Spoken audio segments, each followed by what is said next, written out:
27일 날 1947년 보스턴 이 영화가 개봉했습니다.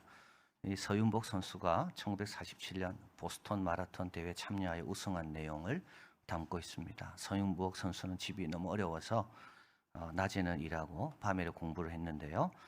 평소 동도문에서 일하고 그리고 서대문까지 뛰어갔고 집이 녹번동인데 이 무학재를 뛰어넘어서 늘 집을 왔다 갔다 할 때 그렇게 달렸다고 합니다. 송기정 선수의 지도를 받아 우여곡절 끝에 보스턴 대회에 출전하게 되고요. 거기서 1등으로 달리는 중에 개가 코스로 달려드는 바람에 넘어지고 상처를 입습니다. 그러나 다시 일어나 끝까지 달려서 우승을 하게 되고, 이때 송기정 선수가 11년 전 1936년 베를린 올림픽에서 세운 마라톤 세계 기록을 또 깨뜨리게 됩니다. 김구 선생은 서윤복 선수에게 발로 세계를 제패했다는 족패천하라는 휘호를 써주었습니다. 이승만 대통령도 나는 평생 독립운동을 해도 신문에 한 줄 나지 않았는데 그대는 겨우 2시간 25분을 뛰고 연일 스포트라이트를 받는구나 라고 말했다고 합니다. 지금 제19회 황저우 아시안게임이 한창 진행 중에 있습니다. 우리나라 선수들 얼마나 잘하는지 또 자랑스러운지 참 너무 감사할 뿐입니다. 우리 역시 포기하지 말고요. 계속 우리 앞에 당한 믿음의 경주를 경주해야 된다는 것을 알게 합니다. 요한계시록에서 제일 많이 나오는 숫자는 7이라 이야기했습니다. 7은 완전수고 또 신적인 근원과 권위를 상징하는 수입니다. 그래서 하나님의 심판은 모두 7입니다. 7인, 7나팔, 7대접. 이 재앙들은 완전한 심판을 뜻하고요. 또 하나님으로부터 오는 심판을 말합니다. 오늘 본문은 이 심판 재앙 중에 마지막 재앙인 대접 재앙에 대해서 말씀합니다. 1절, 또 하늘에 크고 이상한 다른 이적을 보매 7 천사가 7 재앙을 가졌으니 곧 마지막 재앙이라. 하나님의 진노가 이것으로 마치리로다. 시작하신 분은 그분이 마치십니다.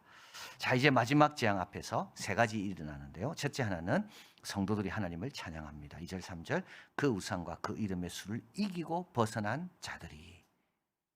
그래서 어린 양의 피, 예수 그리스도에 대한 증언, 그리고 죽기까지 자기 생명을 아끼지 아니한 그들, 바로 이들입니다. 이게서 이긴 거고요. 그리고 벗어나서 이제 하나님을 찬양합니다. 하나님의 종 모세의 노래, 요거는 출애굽의 노래이면서 또 구약의 노래, 어린 양의 노래, 요거는 새 노래를 뜻합니다. 우리 예수님에 대한 노래, 구약에 없는 새 노래. 그리고 하나님의 검은 거를 가지고, 그래서 14만 4천도 하나님께 찬양할 때는 목소리만 갖고 찬양 안 했습니다. 온갖 좋은 악기들을 다 동원해서 하나님을 힘차게 찬양하는 그 찬양대가 또 여기 또 있는 거죠. 이들이 뭐라 찬양하는가 하면 3절, 주 하나님 곧 전능하신 이여 하시는 일이 크고 기이하고 의롭고 참되시다. 자, 이들은 하나님의 7인 재앙을 받습니다. 하나님의 7 나팔 재앙을 받습니다. 그래서 이들이 깨달은 게 있습니다. 하나님의 하시는 일, 하나님의 심판은 너무 크고 너무 기이하고 그리고 의롭고 그리고 참되시다. 크다는 말은 뭐겠습니까? 별도 떨어뜨리십니다. 산도 옮기시는 재앙입니다. 마병들이 일어날 때 그 수는요, 100만 마리, 1000만 마리가 아닙니다. 2억입니다.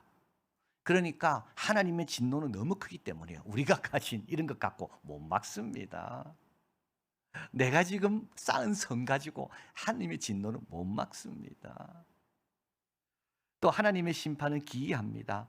어떻게 하나님은 입맞은 사람은 그 황충이 건드리도 못하게 막으실까요? 참 기이합니다. 이 황충은 메뚜기인데요, 사람 얼굴 같습니다. 이빨은 사자 같습니다. 꼬리에는 쏘는 화살이 있습니다. 그런데 이 황충이 도대체 어디서 온 겁니까? 여러분, 눈에 보이는 게 다가 아니고요, 내가 아는 게 다가 아닙니다. 하나님은 기이한 일을 행하시는 거죠. 그리고 우리 하나님은 의롭습니다. 여러분, 심판은 기준이 있습니다. 하나님 기분 따라 심판하지 않습니다. 기분 나쁘다고 세게 심판하시고 기분 좋을 때 넘어가고 그런 분이 아닙니다. 하나님은 의로우신 분입니다. 그래서 말씀하시고 말씀대로 심판하시는 분입니다. 말씀의 기준을 가지고요. 그리고 우리 하나님의 심판은 참되십니다. 우리 하나님은 꼭 이루시는 분입니다. 독생자 아들을 보내시겠다고 약속하셨으면 그대로 보내시는 분입니다. 하나님은 많은 사람이 듣고 회개할 기회를 주기 위해 하루가 천년이 하루처럼 기다리시지만 이제 때가 되면, 이게 마지막 때가 되면 하나님의 심판은 크고 두렵고 의롭고 참된 심판은 반드시 이루어진다. 이것을 찬양하고 있습니다. 그리고 이제 이 심판을 대행할 천사들이 등장합니다. 6절입니다. 일곱 재앙을 가진 일곱 천사가 성전으로부터 나와 맑고 빛난 세마포 옷을 입고 가슴에 금띠를 띠고, 이거는 다 대제사장이 입던 옷들입니다. 그래서 이 천사들은 어디서 나옵니까? 성전에서부터 나옵니다. 이들은 성전에서 하나님을 잘 섬기던 자들입니다. 여러분, 성전에서 잘 섬겨야 하나님이 더 큰 일을 맡기시는 거죠. 자, 7절, 내 생물 중 하나는 하나님 보좌에 둘러선 천사 스랍을 말합니다. 세세에 계신 하나님의 진노를 가득히 담은 금대접 일곱을 그 일곱 천사에게 줍니다. 이 대접이라는 말은 이건 접시입니다. 얕고 넓습니다. 포도주를 붓는 제의에 사용된 접시입니다. 그런데 이 금대접이라는 건 뭐냐 하면 성도의 기도가 담기는 접시입니다. 성전이 어떤 곳입니까? 우리의 기도가 금대접에 담겨서 올라가는 곳이 바로 이 성전입니다. 그런데 이제 기도가 올라갔고 이제는 어떻게 됩니까? 금대접에 하나님의 진노가 담겨서 천사들에게 주어지는 거죠. 자, 그리고 마지막 성전 앞에, 재앙 앞에 찬양이 있고요. 준비된 천사들이 있고, 이제 마지막으로 재앙 앞에 성전의 출입이 막히게 됩니다. 8절입니다. 하나님의 영광과 능력을 인하여 성전의 연기가 차게 되며 일곱 천사의 일곱 재앙이 마치기까지는 성전에 능히 들어갈 자가 없더라. 중간에 끼어들 수 없다는 겁니다. 중간에 의견을 낼 수가 없는 겁니다. 이걸 가리켜서 절대적 심판이라고 이야기합니다. 하나님의 뜻은 분명히 섰고, 이제는 어떻게 됩니까? 이제는 회개할 시간이 아닙니다. 이제는 회개하고 열심을 내거나 우리 예수님 문 밖에서 두드리는 시간이 아닙니다. 이제는 문이 다 닫히는 시간입니다. 하나님의 심판은 중단 없이 이루어지는 바로 그때가 바로 이제 곧 온다는 겁니다. 자, 5절에 보면 이 성전이 어떤 곳인가 말씀합니다. 이 일 후에 내가 보니 하늘의 증거의 장막 성전이 열리며, 여러분, 성전은 어떤 곳이죠? 증거의 장막입니다. 이곳은 어떤 곳입니까? 하나님의 증거들이 있는 곳입니다. 그래서 지성소에 가보면 거기에는 아론의 쌍난 지팡이, 이거는 무슨 증거죠? 하나님이 지금도 우리를 인도하신다는 겁니다. 만나를 당한 항아리, 어떤 증거입니까? 하나님께서 우리의 필요를 공급하신다는 겁니다. 그리고 계명이 있습니다. 십계명, 어떤 증거입니까? 언약, 이 약속대로 살면 하나님이 축복한다는 언약의 증거. 여러분, 교회가 어떤 곳입니까? 교회 와서 우리는 뭘 확인해야 됩니까? 하나님의 증거로 확인하는 거예요. 그리고 그 증거를 붙잡고 그 말씀을 붙잡고 다시 세상에 나아가는 바로 이 증거의 장막이 바로 이 성전이요 교회입니다. 그런데요, 이제 일곱 대접 재앙이 진행될 때 이 증거의 장막이 닫히는 겁니다. 그리고 이제 어떤 시간입니까? 봅니다. 하나님 말씀한 대로 이루어지는구나. 자, 그래서 이제 일곱 대접 재앙이 부어지기 전에 성도들의 찬양이 있고 천사들의 준비가 있고, 그리고 이제 성전의 증거의 장막의 문이 닫히게 됩니다. 그러면 지금은요? 아직 아니죠. 그럼 지금 어떻게 해야 됩니까? 오늘 사절에서 이렇게 말합니다. 주여, 누가 주의 이름을 두려워하지 아니하며, 그죠? 크고 기이하고 참되고 의로우신 분, 누가 두려워하지 않겠습니까? 누가 영화롭게 하지 않겠습니까? 자, 그래서 우리가 이 하나님을 섬기는 우리들은 평소 어떻게 해야 되는가? 첫째, 두려워하라고 이야기합니다. 여러분, 하나님 두려워하는 사람은요, 함부로 판단하지 않습니다. 하나님의 말씀을 함부로 판단하지 않아요. 근데 여러분, 하나님의 말씀을 함부로 판단하지 않고 늘 두렵과 떨림으로 주의 말씀을 받는 사람은 어떻게 될까요? 그게 지혜로운 사람이고요. 그 사람이 어떻게 됩니까? 말씀대로 삽니다. 여러분, 노아가 방주를 어떻게 지었습니까? 노아가 지혜로워서 지었습니까? 아닙니다. 노아는 두려워함으로, 여호와를 경외함으로 방주를 지은 겁니다. 여호와를 두려워하는 사람이 제일 지혜로운 사람이고요. 그 사람이 누구라고요? 홍수가 나도 무너지지 않는 방주를 짓는 사람입니다. 이 땅에 살면서 우리는 늘 두려워야 돼요. 크고 기이한 일을 행하시는 그분 앞에 겸손히, 말씀 앞에, 그분의 뜻 앞에 겸손히. 두 번째는 영화롭게 하라고 말씀합니다. 여러분, 하나님을 영화롭게 한다는 게 뭔지 잘 나와 있습니다. 오직 주만 거룩하니이다. 여러분, 하나님께 영화롭게 하는 사람은요, 어떤 사람인지 하면 가이사의 것과 하나님의 것을 구별하는 사람이 영화롭게 하는 겁니다. 하나님의 것을 가이사에게 주는 사람은 하나님을 영화롭게 하는 사람이 아닙니다. 가이사의 것과 하나님의 것을 철저히 구별합니다. 그래서 하나님의 것을 절대 가이사에게 주지 않습니다. 이 사람이 누구라고요? 이 사람이 주만 거룩하니이다. 이렇게 고백하며 하나님을 영화롭게 하는 사람입니다. 어린 양이 나를 어디로 인도하는지 따라가는 사람이 하나님을 영화롭게 하는 거죠. 어린 양을 믿기 때문에 어린 양이 나를 어디로 인도하든지 나를 인도하는 목자는 나는 하나님이요 예수님밖에 없습니다. 이 사람이 하나님을 영화롭게 합니다. 여기에는 이렇게 두리번거리고 저 때는 저렇게 두리번거리고 어떨 때는 이 사람이 내 목자가 되고 어떨 때는 저 사람이 내 목자가 되고 여러분 이런 사람은 하나님 영화롭게 못해요. 자 그리고 세 번째로는 복음을 열심히 전해야 됩니다. 만국이 와서 주께 경배할 것이라 되어 있는데 여러분 이 만국에 있는 백성들이 어떻게 주를 알게 되고 경배하게 되었을까요? 누군가 전해주었기 때문입니다. 우리가 어떻게 이렇게 예배를 드리고 있습니까 지금? 누군가 하나님이 미리 됐기 때문에 그렇습니다. 대한민국이 어떻게 이렇게 복받고 성교하는 나라가 됐습니까? 우리 선교사님들이 왔기 때문에 그렇습니다. 여러분 포기하지 말고 가족의 구원을 위해 계속 기도해야 됩니다. 그래야 만국이 주님 앞에 나와 주님의 의로운 심판이 이루어질 때 두려워하고 떠는 자들이 아니라 오히려 크고 기이하도다 의롭고 참되시도다 이렇게 찬양하게 되는 거죠.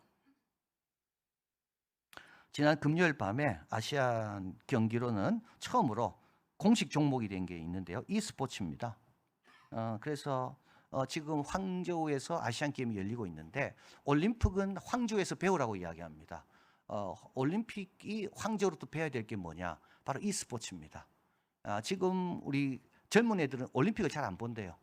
왜냐하면 별로 자기들이 좋아하는 종목이 없거든요. 자기 좋아하는 종목이 뭘까요? 게임입니다. 네, 그래서 게임을 넣으라는 겁니다.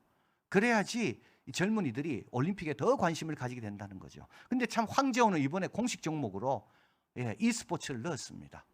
그래서 우리 한국이 스트리트 파이트 5 뭐 발음도 어려운데요. 뭐 저는 뭔지 모릅니다. 뭐 지금 6라 그러는데 거기 금메달 땄습니다. 한국이. 그리고 이번에 금요일 저녁에 LOL이라 그러더라고요. 젊은 사람들은 LOL 리그 오브 레전드. 여기서 또 한국이 금메달 땄습니다. 이제 걔들 쳐다볼 때마다 그 부모들이 심정이 어땠을까? 저는 속이 얼마나 타들어갔을까? 그 PC방에서 그거 한다고 공부도 안 하고 그 아까운 시간들 부모가 얼마나 그런데 뭐 금메달 땄다니까요. 군대 다 면제되고요. 연금 받고 그리고 걔들은요 목에 금메달이 걸리고 대한민국 국가가 연주되고 대한민국 메달수에 걔들이 지금 2개나 더한 겁니다. 근데 이걸 중계하던 그 아나운서가 이렇게 이야기하더라고. 자기는 이걸 중계한 지 20년 됐대요. 20년 전만 돼도 이 스포츠, 이 게임이 이렇게까지 설 줄은 자기는 몰랐대요.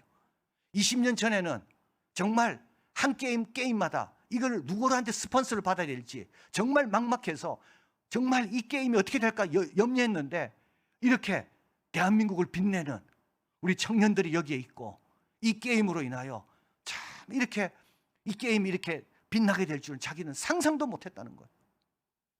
그러면서 막 울더라니까요. 말을 못하더라고요. 20년 전에 자기는 상상도 못할 일이 지금 일어났다는 겁니다. 여러분 세상도 포기하지 않을 때 놀라운 결실을 얻는다면 하나님 나라를 위해 수고하는 신앙의 경주는 얼마나 더 귀한 열매가 맺힐까요? 요한계시록 22장 13절 나는 알파와 오메가요 처음과 나중이요 시작과 끝이라. 우리 가운데 착한 일을 시작하신 그분이요 그리스도의 날까지 이루실 겁니다. 그분은 그냥 시작한 게 아닙니다. 너와 내 집이 구원 얻게 하려고 그 마지막을 그 복되게 하시려고 그렇게 시작하신 겁니다. 증거의 장막이 열려있는 동안 주님 경외하시고요 주님만 믿고 따라 그분을 영화롭게 하시고 그리고 포기하지 말고 계속 복음을 증거하여 이 재앙이 마치는 날 우리 주님 오시는 그날 함께 찬양하고 경배하는 우리가 되기를 바랍니다. 사랑하는 하나님 고맙습니다. 우리가 그냥 여기 있지 않습니다. 하나님의 일이 땅에 떨어졌기 때문에 우리가 여기 있는 거고, 앞으로도 마찬가지입니다. 만국이 주께 경배하러 오는 날은 그냥 오는 게 아니라 헌신하고 수고하고 믿고 포기하지 않는 복음의 증거자들이 있을 때 바로 그 결과가 있음을 저희들 잊지 않게 도와주시옵소서. 오늘도 증거의 장막에 와서 말씀 듣고 확신을 가지고 기이하고 크고 참되고 의로우신 우리 하나님의 역사를 믿고 그 증거를 잡고 또 세상으로 나아갑니다. 세상에서 흔들리지 않고 가이사의 것, 하나님의 것 철저하게 구분하고 어린 양이 어디로 인도하든지 잘 따라가서 우리의 목자가 참 영광 받으시고 우리도 지혜롭고 승리하는 복된 자들 되게 하여 주시옵소서. 예수 그리스도 이름으로 기도하옵나이다. 아멘.